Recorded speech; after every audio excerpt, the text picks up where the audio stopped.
Valparaiso University has been searching for different alternatives to engage students and potential students in solar research. Our project, the Solar Casting Aluminum Receiver, or Solar Car for short, will capture concentrated solar energy from Valparaiso University's solar furnace to melt aluminum, which will be poured into interchangeable molds. These aluminum molds will be passed out to potential visiting students to show them what the solar furnace is capable of and to offer a chance to explain the potential possibilities of what could be done while using the solar furnace at Valparaiso University. Here is the user interface for the solar car. Starting at the top, we have the Arduino USB control panel. This contains COM port and baud rate settings, in addition to a connection status LED. Next to that, we have the main command window. This contains a system operation status LED, along with a status message window.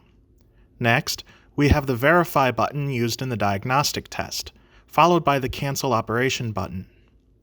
To the right of these, we have the mold profile path selector, along with a window that displays the current attributes about the selected mold. The initialize mold button will prepare the Arduino to accept mold values, with the load selected mold button sending the values to the Arduino. The run system button will then begin the casting process. Below the controls are graphs showing the current temperatures for all 4 thermocouples.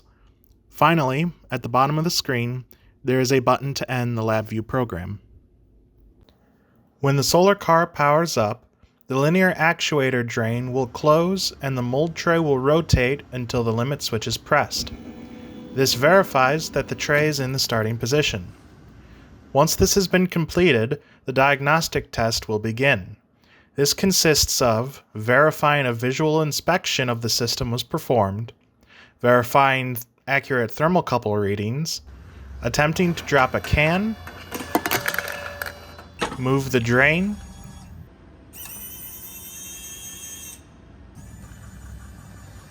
rotate the mold tray, and ring the buzzer.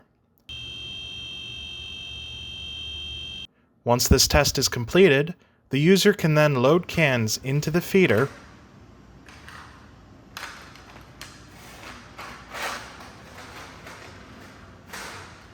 load mold profiles,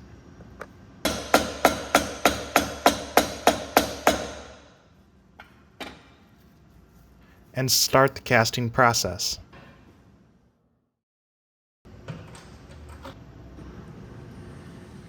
So here you can see the electrical box for the solar car. Inside this box, we have a driver for the linear actuator, a driver for the mold tray, a driver for the can feeder, a 24 volt to 12 volt DC converter, our main power buses, our power supply, an Arduino Mego with a thermocouple shield installed, and then the top 4 connectors for the thermocouples. So one of the major concerns we have with the solar car is temperature. Therefore, in our entire system, we've installed 4 thermocouples.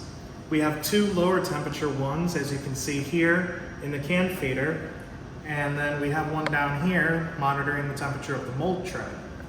Additionally, in our receiver body, we have 2 higher temperature thermocouples, like the one you can see here, monitoring the air temperature inside to make sure we get hot enough to melt aluminum.